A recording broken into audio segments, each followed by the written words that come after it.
Hello, everyone. Welcome to our session.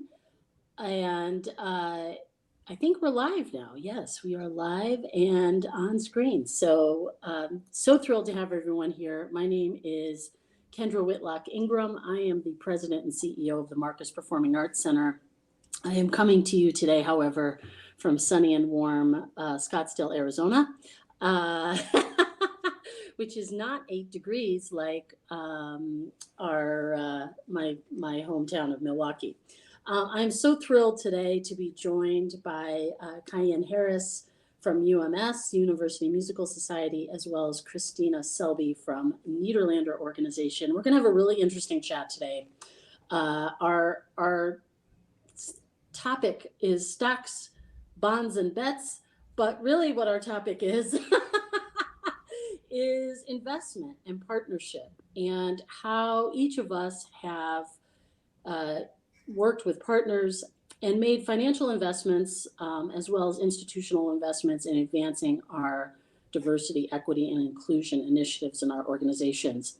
And this is going to be a really interesting chat, having some very different perspectives. We have Cayenne coming from the university presenter perspective, Christina coming from commercial theater, and then I kind of fall somewhere in the middle, straddling both the commercial and nonprofit mission-driven side of the Performing Arts Center business. So we're going to get started. Cayenne, I'm going to let you kick us off and talk to us a little bit about the partnerships and work you're doing at UMS. Sounds good. Thank you, Kendra. And hello, everyone. I'm so happy to be a part of this conversation. I love the name Stocks, Bonds, and Bets. It's been a little bit of a mystery, but fun to explore and think about it in the context of partnerships.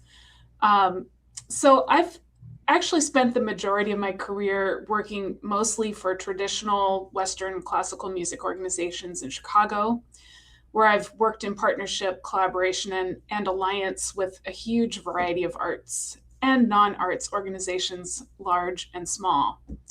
I'm currently at UMS. Kendra mentioned a university arts presenter here in Southeast Michigan. UMS has a long history of partnerships dating back many years now. And I'm relatively new, just coming up on 2 years in this role as Vice President of Education and Community Engagement for UMS. And it's really been an honor to learn about those past relationships and to initiate some new ones. What I thought I would talk about a little bit today is just to reflect on and share some of my thoughts and observations around partnership that I've been thinking about for many years. And trying to untangle and unpack. I feel like it's really important to state that partnering is very much a practice, meaning that all successful, just like any relationship, all successful relationships, we have to really work at partnership and continue to work at it at every stage. I do not believe that there is a single blueprint for authentic partnerships that results in a desired outcome or impact. In my experience, each partnership is unique and it presents its own challenges and opportunities. And with that said, here are a few questions that I would like to propose as provocations for this conversation that might allow us to think differently about values, lasting bonds, and accountability. So my first question is, can we re-examine the notion of a mutually beneficial partnership? So when I first started in my career, there was this pervasive notion that community partnerships should be mutually beneficial. And while I think that there's truth in the idea that a partnership where both partners benefit is ideal, in reality, we're often in a situation where one partner organization has been historically, maybe currently, the beneficiary of substantially more wealth, more funding, a greater spotlight, and more resources than the organization it's partnering with. So a mutually beneficial partnership that does not really take into account structural and systemic racism, which can put partners on dramatically different ground, will, if unchecked, undoubtedly also benefit one partner more than the other. And it's typically the partner that has more resources. So what I'm seeing more of and doing more of is making conscious choices in partnerships that intentionally benefit one partner specifically. They're not so much about that sort of maybe antiquated idea of mutually beneficial partnerships. And an example of this would be to simply supply financial, human, or other resources that might help a creative project that a partner organization is leading. It might help make that possible, might make it bigger or better, without needing to have a creative voice in that project, without needing visibility for one's own organization, or any other kind of benefits. My second provocation or question, can we develop and use a more nuanced lexicon around partnership? So the word partnership is used a lot, but the range of ways that organizations partner actually holds many, many meanings.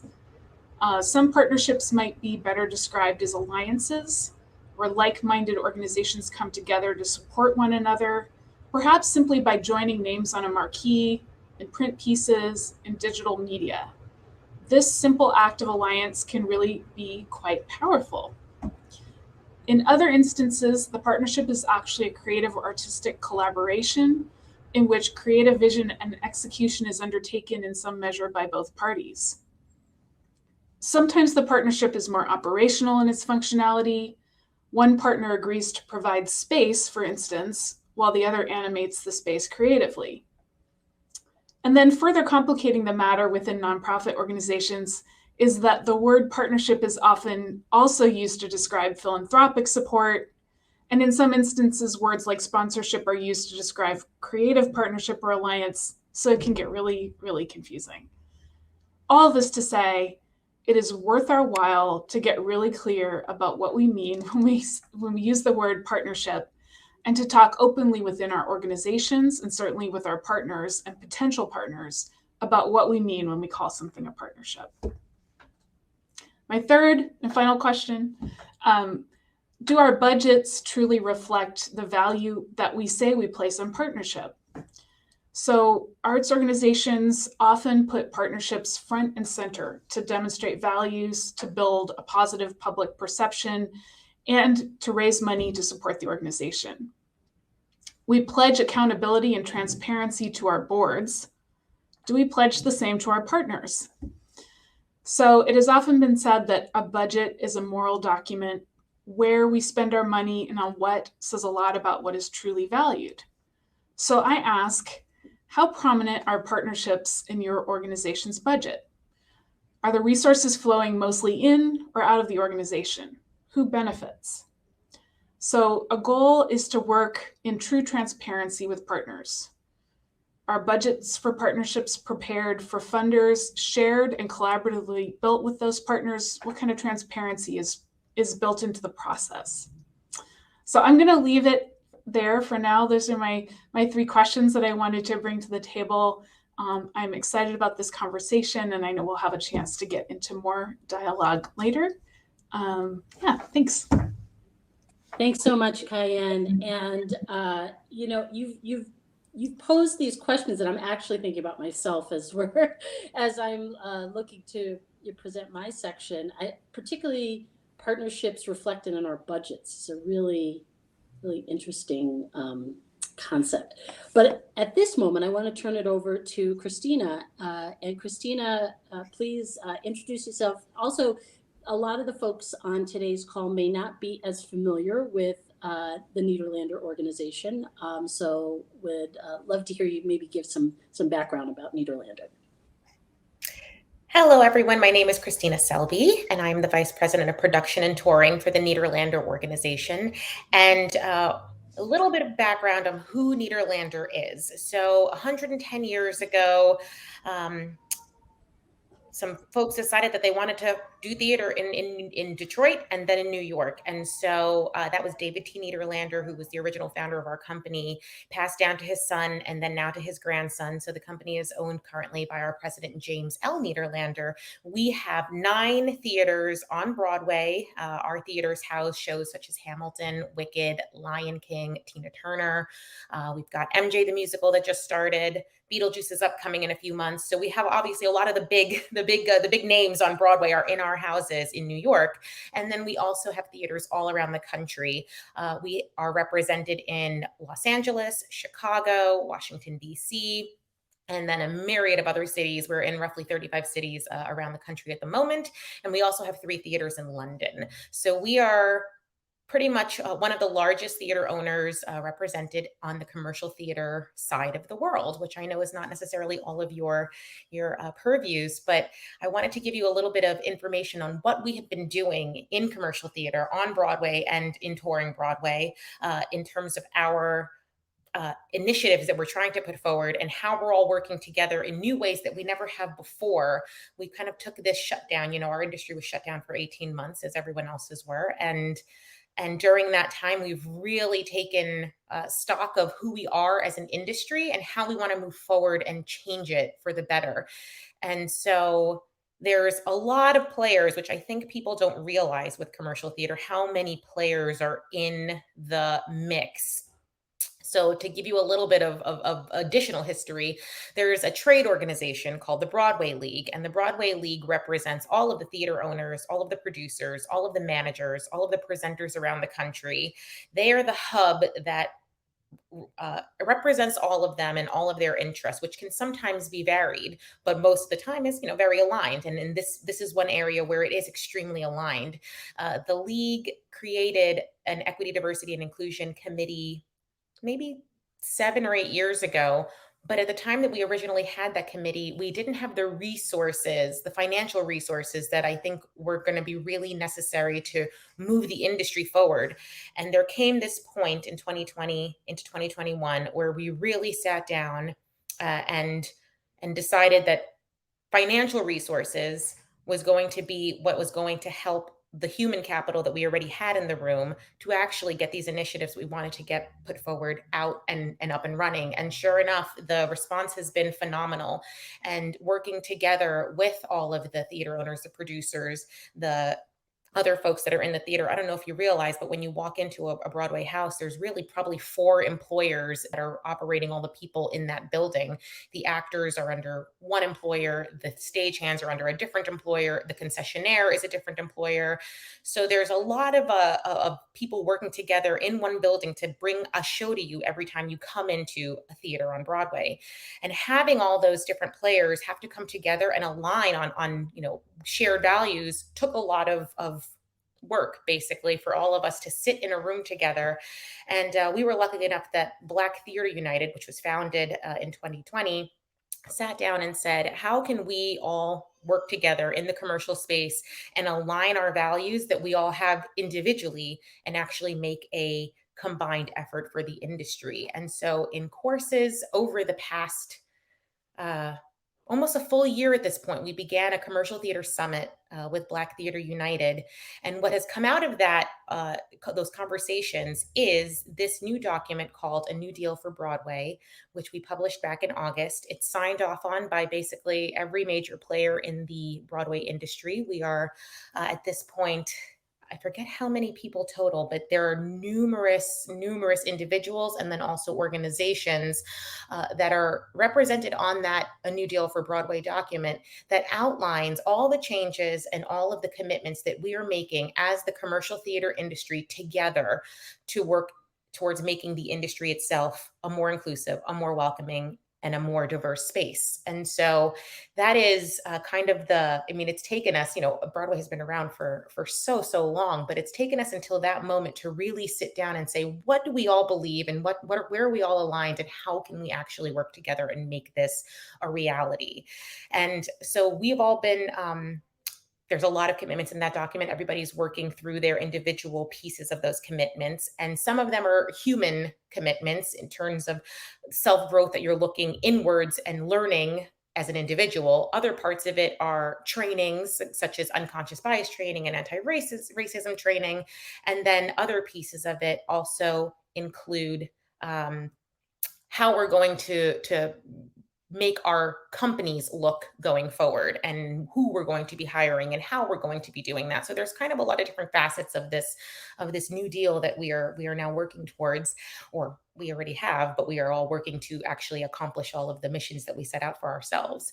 And so that's kind of where the industry overall has been working in one side. And what I also wanted to talk about is what my organization is doing internally, because there's kind of a three-pronged approach of how we are making sure that we're being the best company that we can be. One piece of that is looking internally and saying, what do we as Nederlander need to do with our staff and our employees? And we have an entire action plan.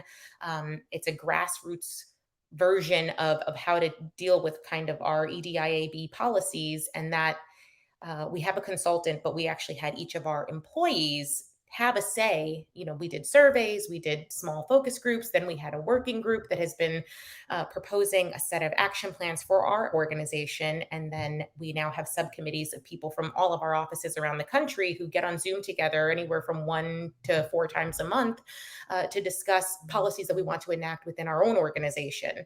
And so we at Nederlander took it, because we are a family-run company, it really is our family that is growing and working together. And we're working in partnership with all of our offices around the country to be our own best version of ourselves. Then there's kind of the next level of our outreach, which has been our financial support of other organizations. And so we make donations to a myriad of organizations who are doing the work that we think is very beneficial to the community at large. And so there's the financial component that we are giving to other not-for-profit organizations doing work that we believe in. And then the third component is, of course, the industry piece of it, which I just spoke in length about with the Black Theater United New Deal for Broadway. And so we kind of have 3 completely separate tracks of how we are making our industry, both internally and externally, a better place overall. And I'm going to leave it there for now. I think that's a good place to start. I'm sure there's a lot more to talk about. There sure is. And thanks again, Christina. I asked our colleagues to post the New Deal link in chat, which I believe is in the chat now. So you can check that out. This is, I feel, particularly impactful and kind of shocking that it came together as quickly as it did. The New Deal and Black Theater United as an organization really came out of the murder of George Floyd.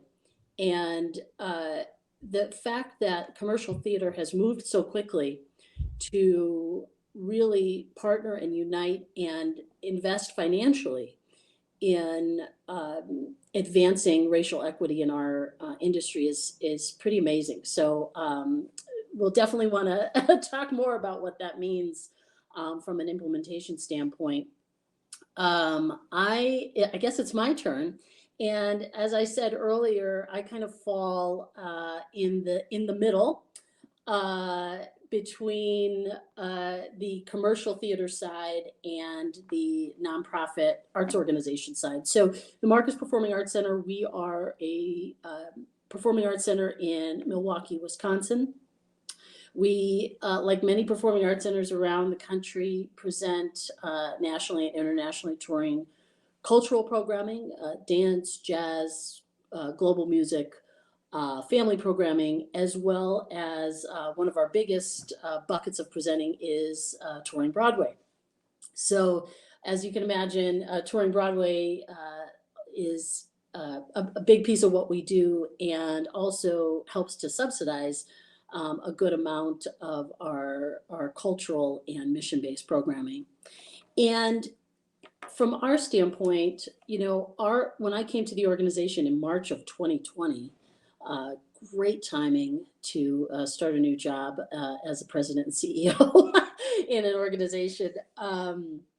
It was a commitment that the organization had already made to what they described as diversity and inclusion. And that really attracted me to this position and to the organization.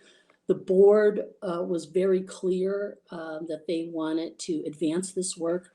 And in 2019, when I was interviewing for this role, I said, I've worked for a lot of different places, and I've really kind of figured out in my mind what is of value to me that I want to ensure wherever I go, whatever organization for which I work, that it's a strong value to them, and that I can be my authentic self as a leader and as a biracial Black woman in that leadership role, but also really committing to, in particular, in a city like Milwaukee, racial equity.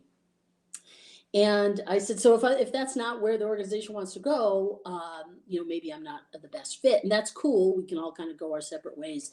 And the board was just more than cool and really wanted to advance that work. So when George Floyd was murdered in June of 2020, I got a call. I've told this story before, but it just still resonates with me. I got a call from our incoming board chair, who said, Kendra, I really want to talk to you about our statement that we've made, posted for Black Lives Matter, in support of Black Lives Matter on our website. I've just been thinking about this a lot, and something's been really bothering me. And I was like, uh-oh, what's this going to be about? And we got on the phone, and he said, I just want you to know, this is great that we're doing that, but it's not enough. We keep talking about advancing racial equity at our organization, and I really want to see us put our money where our mouth is and commit in a more formalized way. And I was like, yes, let's do it. We brought this to the board the following month, and of course the board was very excited about really prioritizing. In our organization, EDI, of course, is equity, diversity, inclusion is important. We wanted to prioritize racial equity because of the demographics in our city and frankly Milwaukee's history as a challenged place for people of color. And we came up with a task force. We put the task force together based on members of the board in leadership roles, as well as leadership on the staff. And after a period of several months, made our version of a New Deal that we committed to advancing what we call READY. And I know our colleagues at APAP also refer to as READY, Racial Equity, Diversity, and Inclusion. I'm going to I'll ask our colleagues while I'm chatting to put in the chat our link to our action plan, which is marcuscenter.org/REDI. Again, that's marcuscenter.org/REDI. And you can see where we wanted to make the greatest impact. There were 3 buckets for us. One, representation, because we do know representation matters. And as progressive as our organization is and was, we really still were behind in making sure that we had our staff and board reflected the diversity of our county. And our volunteers as well fall into that bucket. The second bucket was inclusion, really making sure that we were focusing on creating a sense of belonging at the Marcus Center. And financial investment was the third bucket. Ensuring that we're really putting our money where our mouth is. And as Cayenne mentioned earlier, dedicating portions of our budget to financially investing in businesses of color. In our county, we also prioritize women-owned businesses and veteran-owned. And making sure that we are investing in our own people in advancing their ready education. Within a 6 to 8 month period of outlining these goals, we were able to very quickly achieve several of them, some of which we set for ourselves several years from now. And one of which being our board demographics. We committed to 50% people of color on our board by 2025, and we're able to achieve that goal in 2021, which was pretty awesome.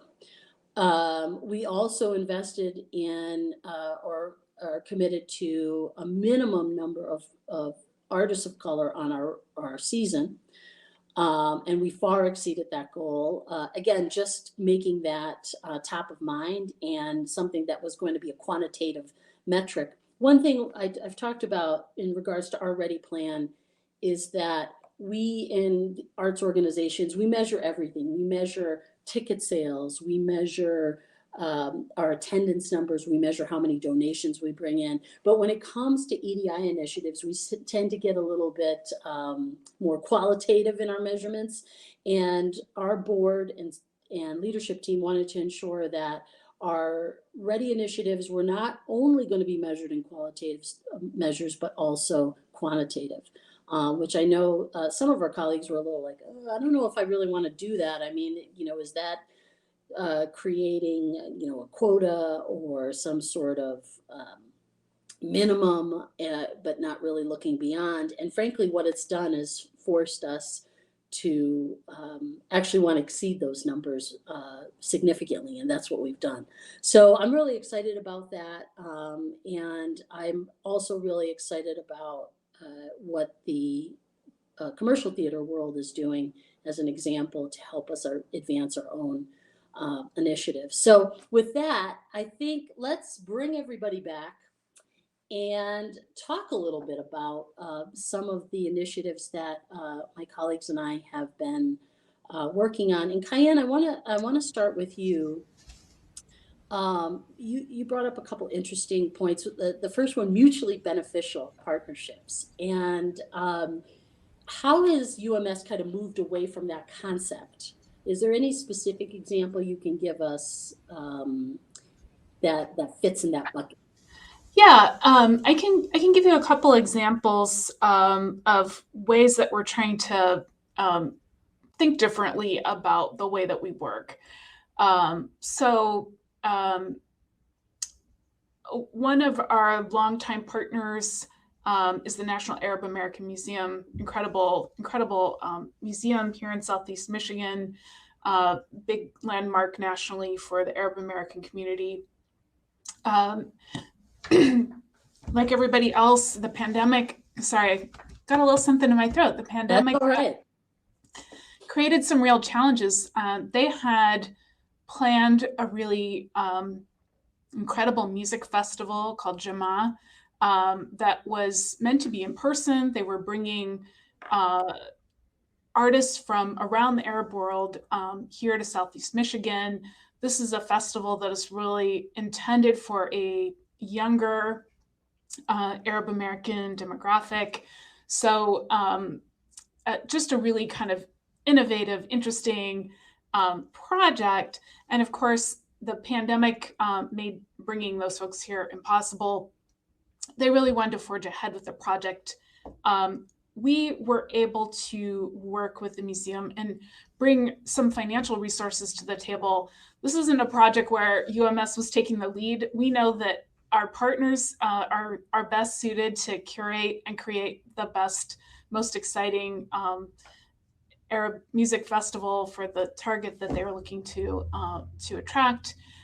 But just being able to support that in some way, bring some resources to the table, and ensure that happened without it being about UMS. That's kind of a small example. There are other projects that we are working on now, and even if it's a small example, I will say it's a shift in my experience. Working within a nonprofit arts organization, resources are tight for everybody. No matter your scale, there's never quite enough to do everything that you want to do. So at one point, when I first started in the field, I feel like the idea that you would simply offer some cash resources, for instance, or use any of your resources just in support of another organization's work was sort of unheard of.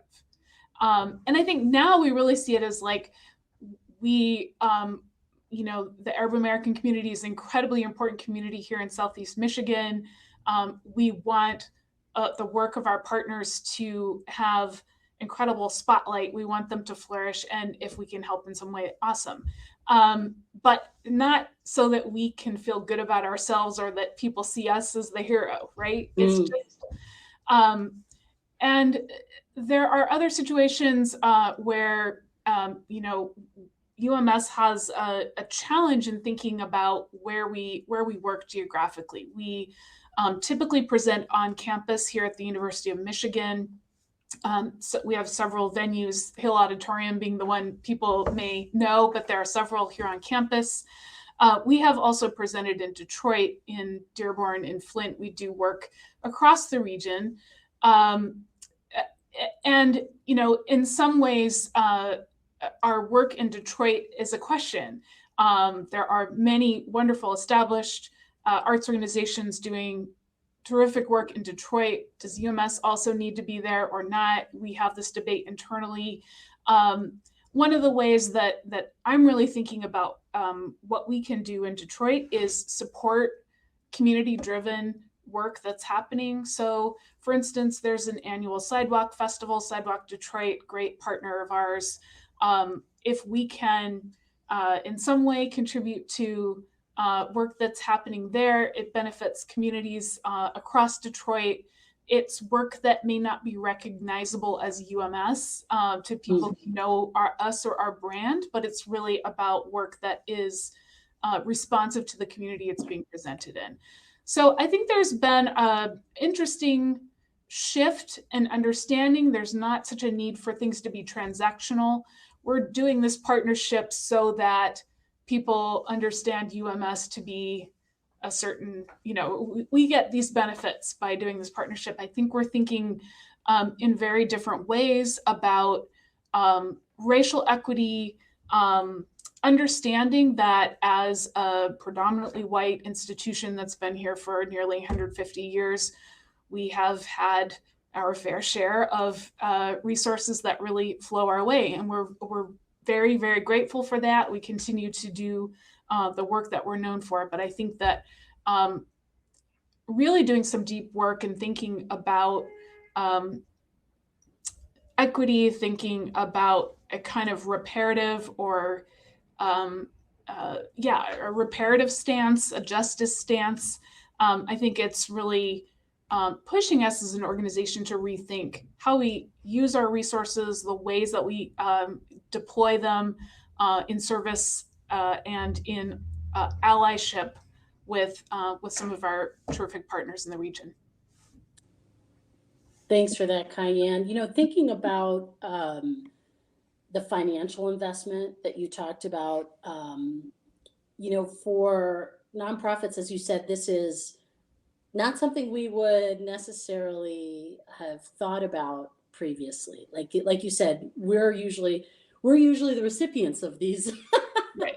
of these resources because we're kind of tight on resources. Thinking to our for-profit colleague in the other corner of the screen here, is this something that is new to Nederlander as well, or has Nederlander, as a for-profit entity, maybe always been investing in nonprofit or in causes, but now has maybe focused your financial investment? So we have always donated money to various causes and to various organizations. We support plenty of other arts organizations, especially in New York. We do a lot of partnerships around the country with local arts organizations. And then there are a bunch of social justice causes in the past that we, especially, LGBTQ rights and the AIDS fight, we have been heavily involved in all of those over the years. However, the equity, diversity, and inclusion component was not front and center until it became front and center. And it was one of those kind of light bulb moments, like, why haven't we been doing this? And that's why it was so simple for the company to just say, yes, we are going to do this going forward. I can't believe we didn't do it before. And it was not even there wasn't a question about it. It was just, oh yes, we should definitely be doing this. And here we go. And so we give to a lot of organizations. The main ones in the commercial sector are the Broadway Advocacy Coalition, Black Theater United, and I'm missing one. What's the third one I'm missing, Kendra? Black Theater United, Broadway, BTC, the Black Theater Coalition. Thank you. I was just Yeah, going to no, say. it's great. So those three organizations, we as soon as each of them were founded, basically, well, BAC had already been in existence, but we've strengthened our partnerships, and it's one of these things it's coming directly from the leadership of our company. They feel very strongly that this has to come from the top down. It can't just be something that we're not taking seriously as an organization. So it comes from the top in our organization, and the thing is that our team, they're not keen on recognition or keen on people really knowing what, that they're doing things. Like, they have been giving money to organizations for years, and sometimes it's anonymous and sometimes it's not. And it's one of those things that it's always been part of the culture, just not necessarily public knowledge. And so it's just continuing that work. It's always been a philanthropic piece of the organization, and that continues to this day and will continue into the future. And full disclosure for Cayenne and our colleagues on the call, Christina and I are both on the board of the Broadway League, and also serve on the EDI committee together, which is how we initially met. So yeah, just wanted to give that that full disclosure. We are Broadway League members.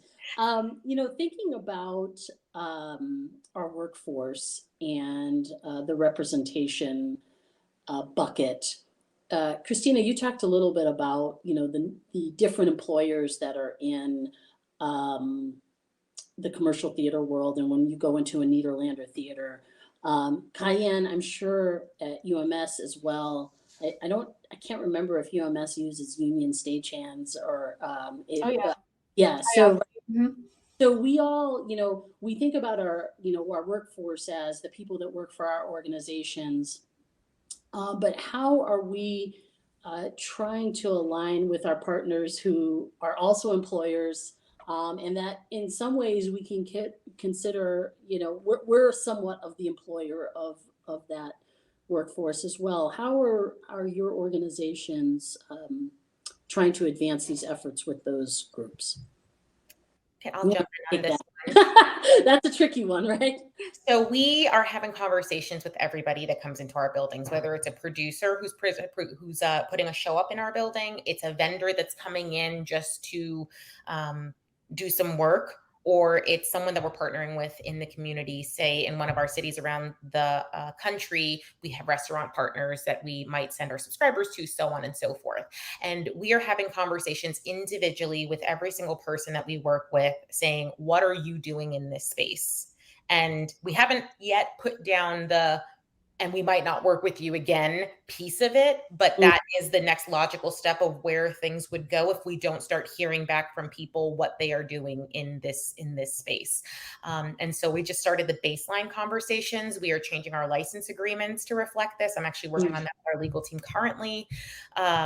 Basically, it's just part of our fabric of our being moving forward. All of our advertising plans are being modified to include different types of initiatives and outreach. So we're putting our money where our mouth is. We're putting our contracts where our mouth is. And again, coming from the top down, that's really the only way to do it. We say, we're going to do this. This is important to us. And so you must abide by that if you want to work with us. And that's it, bottom line. Yeah, that's pretty deep, especially when you control many of the theaters.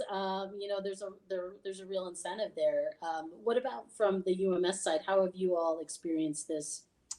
Yeah, well, I haven't really talked a lot about our anti-racism efforts, but like both of you, UMS has undergone a lot of work, both in the past and then more recently following the death of George Floyd. And for us, that has, it's been a really interesting process. Kendra, you're right. Groups like IATSE, groups we work with on a regular basis, there's conversations to be had. I think as, we are very much in support of our union partners. They have their own ways of working. So there's that. What I will say is that we're a separate 501c3 from the University of Michigan. We have a long alliance here. The university is, of course, doing its own EDI efforts, anti-racism efforts. So there's actually quite a lot happening here on campus. Mm-hmm. The other trend that we're really seeing that I think is very exciting is we're hearing from more and more artists who we present that social justice is a critical part of their mission.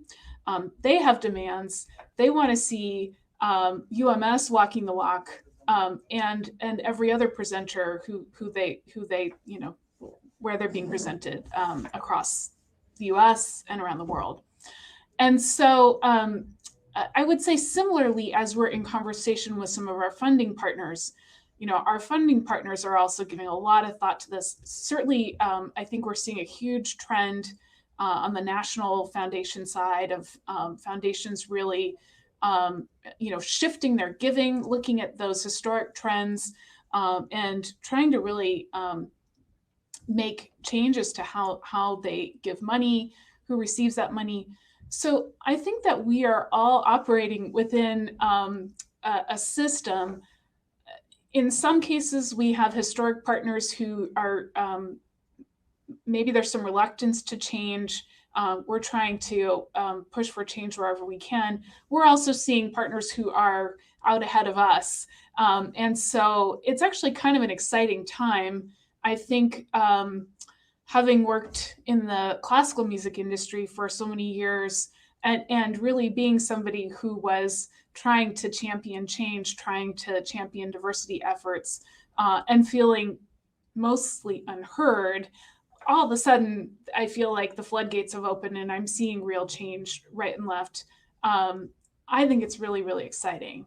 So, UMS has done a lot of reflection. We're thinking about things, there's something that many organizations may be accused of, and I think we're one where we've essentially taken a neutral frame towards race in terms of, yes, we have lots of diversity on stage, but we have, as a presenter, sort of let the art speak for itself. And I think that the conversation around, is that enough? Do we actually, as the presenter, have a statement to make, and so all of those conversations have really been foundational for us in understanding who we are now, where we want to be. That's a probably poor encapsulation of what has been a really intense process, but maybe reflects some of what you're talking about as well. It's complicated, I think, is the is the quick answer, right? It's complicated. I want to mention to the group, I see some questions starting to come in, so we're gonna get to those questions from our attendees here. But really quickly, I wanted to just circle back on another thing that Cayenne, you mentioned earlier. You talked about using the word alliance instead of partnership, and I think all three of us have experienced in this last 18 to 24 months, alliances that we didn't expect, and alliances that may not have happened if not for this call for urgency to change, and to really, again, start to put our money where our mouth is, really invest in a meaningful way, hold ourselves accountable. Are there any thoughts? I can see a few, particularly where in the commercial world, the manager, producer, and the artist or the unions may not always be aligned in a way that is mutually beneficial, as we were talking about earlier with our partnerships, but have found common causes and interests and formed alliances that I think may have never existed before. Can either of you talk to this from your perspective about some alliances that may have come out of this work that you were either a pleasant surprise or unexpected? I think on my end, just that whole the Black Theater United New Deal for Broadway was, I mean, monumental, really, for the commercial theater industry. We have never all said, and we actually said it so many times in the initial commercial theater summits. It was, I think, 100 people were in the initial session that we did, and basically the concept of it was, let's all see the same presentation about what we're going to try to endeavor to do here. And so we had some folks from NYU who were leading this session for everyone, so that we all had the same vocabulary going into our conversations. And it was the first time that everybody was sitting in one room together. Granted, it was virtually because, you know, obviously it's the middle of a pandemic, but we have never done that, which is odd. I mean, the Broadway League has activities and events for one side of the industry, and then the unions have activities for a different side of the industry. Everybody's kind of in their silo, even if you cross over into a slightly different job category, you know, a theater owner and a producer and a presenter, sure, they're all on, you know, one kind of side of the coin, and they gather together. And then the producer and the actors, you know, they're going to be in a party together. And so there's little silos that cross over, but never have we all been in one space at one time, having one conversation, using the same language. And it was just really something special. Yeah. Yeah. I'll reply quickly. I know we want to leave some time for questions, but one alliance that's come about that has been really exciting for us and challenging and interesting for us. We have an incredible scholar here, Dr. Earl Lewis, who leads the Center for Social Solutions at the University of Michigan. Earl has been working for many years in the field of reparations and thinking about reparations. And he actually came to a board meeting and challenged UMS to think about what reparations might mean in the arts and what role we as UMS might play in considering reparations. And then Earl invited us to be a part of a project that he's leading that is about reparations between universities and the communities that they abut, reside within, so on. And, you know, I think it was something that nobody expected to happen. I think the question itself, we don't have an easy answer, but I think the notion of what role is there for the arts in a reparations process, and then furthermore, is there something for the field to be taking action in a reparative fashion? Those questions and the ability to think through them and work side by side with a leader who's thinking about reparations for the country, really exciting for us, unexpected, terrific. Yeah. Very interesting new alliances on both fronts here. We have a lot of questions coming in. I'm going to start with one, which is a seemingly quick answer, I think. How have you built consensus among board and staff, et cetera, when setting quantitative goals and measures in this work? I think this is somewhat related to what we've done here at the Marcus Center.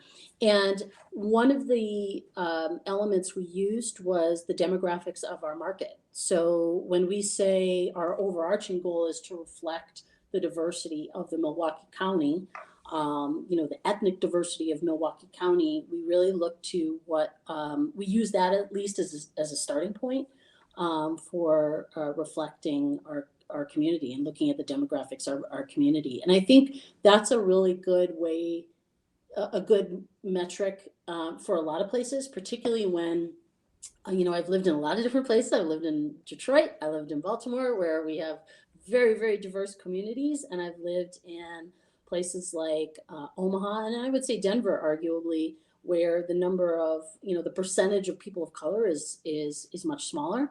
And when you're in organizations like that and you see someone like the Marcus Center, well, like, wow, 50% of your board is people of color and majority Black and brown. That's like, wow, that's amazing. How did you do that? But, you know, our market, we have, you know, that's our community. And in a place like Omaha, you know, maybe, you know, aiming for a number that's, you know, more representative of your community is something that's going to be achievable. And everyone, you know, you're always working to grow that, but that's something that's a little bit more in line with representing your own community. So that's one way we've done it. I will say that it wasn't all roses and puppy dogs in getting to that and getting to these numbers and these quantitative measures. I think our board was incredibly supportive. We had a little more work to do with staff, to be honest. That's something that's a continual work in progress. A lot of our team members have gone through extensive anti-racism education, just how we interact with each other and our community is something that's a constant work in progress. So I don't want to make it sound like, we've hit the epitome of wokeness here at the Marcus Center. We're still work in progress as well, but have really tried to use some general benchmarks within our community to help us get there. Question, I think this one is for Christina.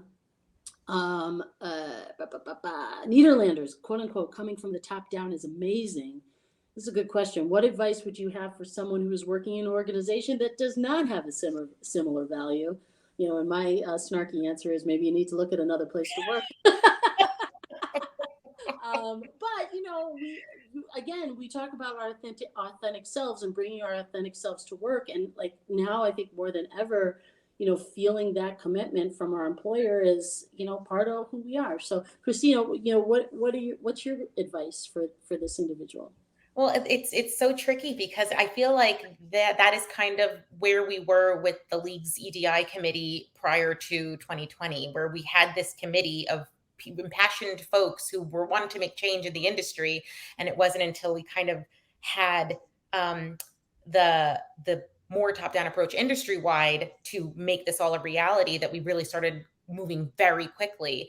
But kind of the lesson from that is back when we just had this committee working on everything internally in our own little bubble, basically, without much funding and without a lot of resources, we were doing the work. And so we basically had a lot of stuff in place. So when the time came, we were able to just kind of serve up on a platter. Here are a lot of ideas. What would you like to do? And so I think the best thing to do is to just, be doing the work with whoever you can to be prepared that when someone's ready to put the dollar to something that requires money, or actually put the human capital to something that requires human capital, you already have the plan in place. So you can say, here it is. Let's do this. But it's just really hard to get someone who just doesn't believe in the work to do the work. And that is just, you need to get rid of them in some way. And I don't know how to do that. So I would just say that there's some interesting models out there in the museum industry where there have been really grassroots efforts by employees that were not at the top of the food chain that were demanding change, and it's led to some fairly dramatic results. So where there's a will, there's a way. I don't know. I like that. Now I like that. That is, don't give up necessarily, but I think you also have to recognize, at a certain point, it does have to come from the top. There is a lot I think you can do even from your middle management position or a grassroots endeavor. But it really has to be embraced by leadership. A lot of questions coming in about dealing with this work in a higher ed context. So Cayenne, I'm gonna give you a couple here. There's one about professors can be resisted to being managed to embrace changes in institutional culture. Some appeal to quote unquote academic freedom or quote unquote colorblind meritocracy to resist participating in these initiatives. What have been the best strategies to reach change resistant instructors? Now, and I would say, this is kind of aligns with what we were just talking about. I think this, one could argue that any of our institutions are long held institutions, whether it be commercial theater or performing arts organizations or higher ed, deal with this type of issue. What's your thoughts on that, Cayenne? Luckily, I'm not responsible for the entire university, so thank goodness. In my experience, but I think you can kind of extrapolate for any organization, really.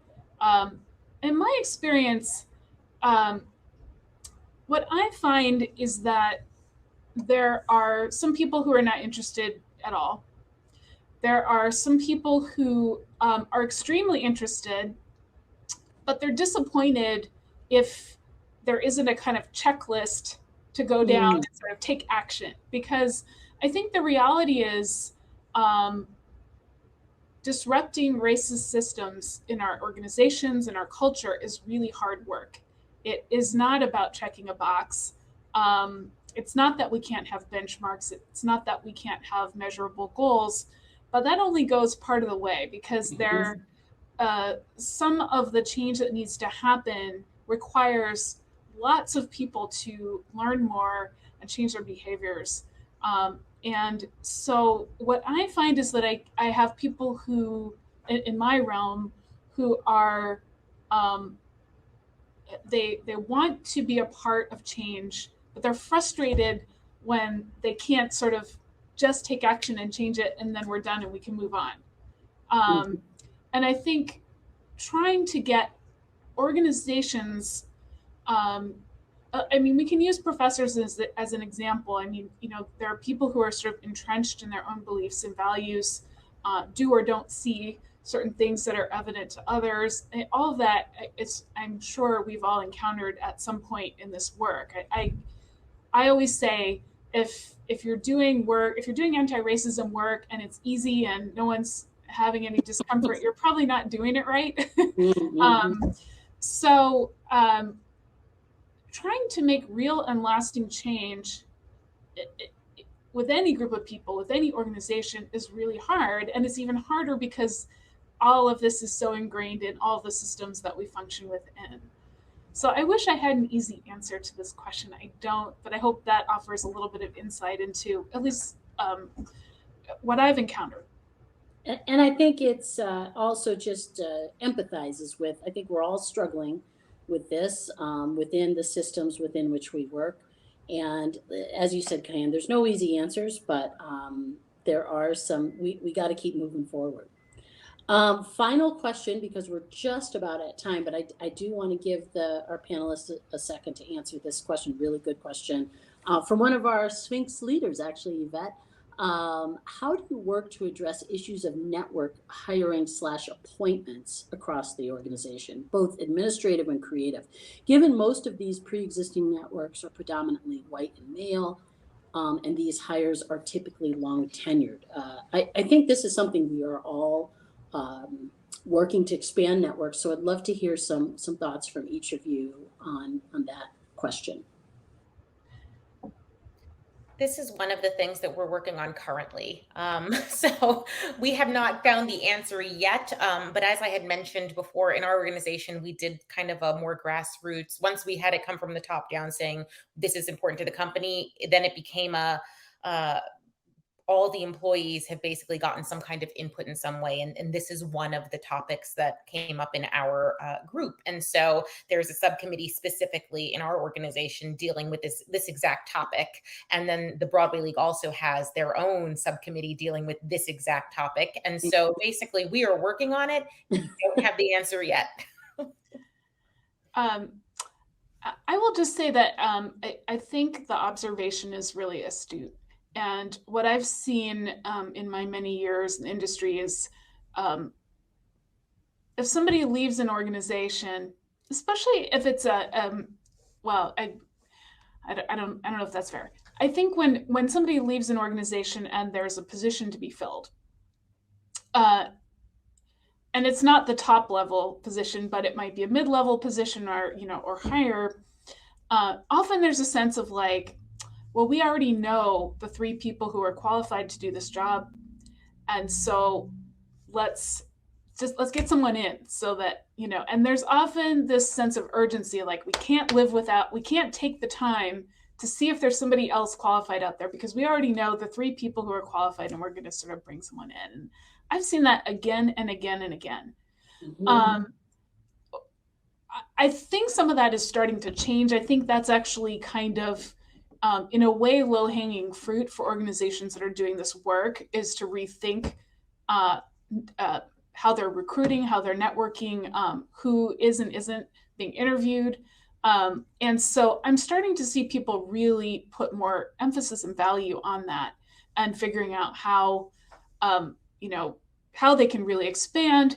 People are they understand the value of having a diverse staff. I think that's changing in meaningful ways. In terms of folks who've been in their positions for many years and aren't budging, that's a different question. And as Christina said, I think hard to come up with conclusive answers just yet. I would say save this space because I'm seeing so many changes now. It's really exciting, and I think yes, there are a few organizations that are slow to take action, but starting to move in the right directions. I also think that having this be top of mind as people are doing searches, it's finally becoming part of the lexicon. And so the more that happens, the more I think it will actually be it'll change just by default in practice, because now it's top of mind for a lot of people, even if they don't know how to do it yet. They know that they should be doing it. I think also I'm seeing more that search firms understand they're being asked by their clients. And so search firms are now pretty upfront about the array of candidates they're looking to present. That's becoming much more routine. 100%. Well, we are unfortunately at time. We can have this conversation for 3 hours, but I'm really grateful to our panelists today for sharing their knowledge and their experiences, and hope we were able to offer some insights. Thank you again. Thank you for your great questions. Thank you to the Sphinx team for an awesome conference. Really appreciate it. Have a great conference, everybody.